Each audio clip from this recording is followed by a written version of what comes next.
Imagine getting paid just for sharing your thoughts on products and services you use every day. With Survey Junkie, it's that simple.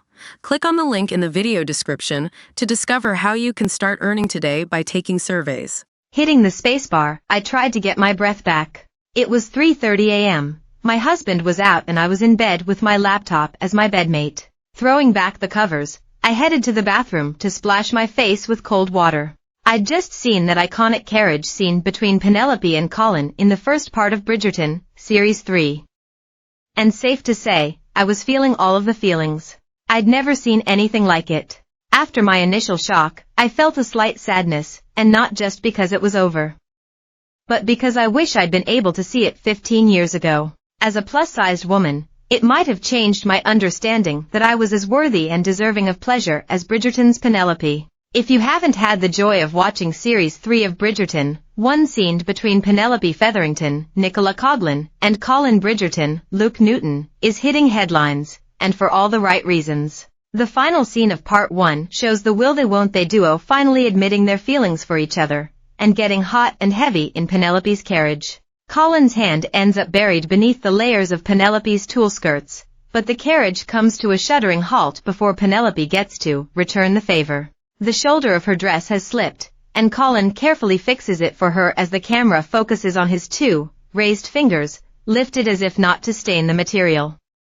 It's genius, and extremely sexy. It's made me so excited for Part 2 coming out on June 13th, not just for the plot line, or the pair's steamy sex scenes that we've been promised, but because I've realized something. I've sorely missed plus-sized women having incredible, empowering sex scenes. Or sex scenes altogether. They are what TV has desperately been missing, and for far too long. Growing up, I never believed that women my size were worthy of having pleasurable, passionate sex because I didn't feel accurately represented anywhere. Porn involving women of my size was grotesque, or a joke. I was fetishized, fantasized over and used by chubby chasers, or turned into a bedroom bucket list item. Fat women in TV shows or films were the odd ones out or ugly ducklings who only became lusted after if they lost weight and had a complete makeover.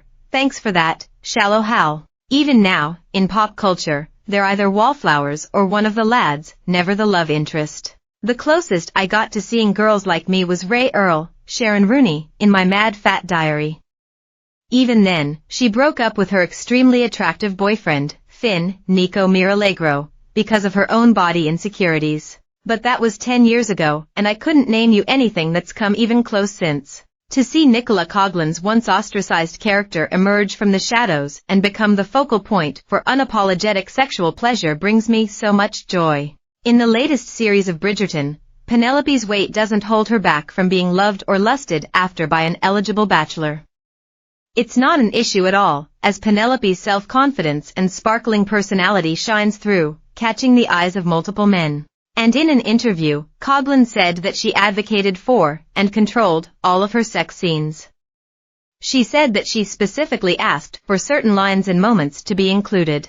There's one scene where I'm very naked on camera, and that was my idea, my choice, she told Stylist magazine. I felt beautiful. It just felt like the biggest F***ku to all the conversations surrounding my body. It was amazingly empowering. During an audience Q&A after a premiere of the season's second half in Dublin, Coughlan responded brilliantly to being called very brave by a journalist for getting naked on camera. She replied, "You know it is hard because I think women with my body type, women with perfect breasts," as the crowd started laughing and applauding, "we don't get to see ourselves on screen enough. And I'm very proud. I wish I'd had women like Coughlan on my screen growing up.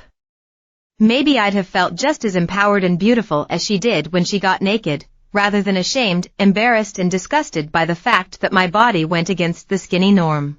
It's taken years of solo self-growth to realize that I am desirable and worthy of love, lust and pleasure, though it has not come without its hardships. Over the years, I've definitely settled.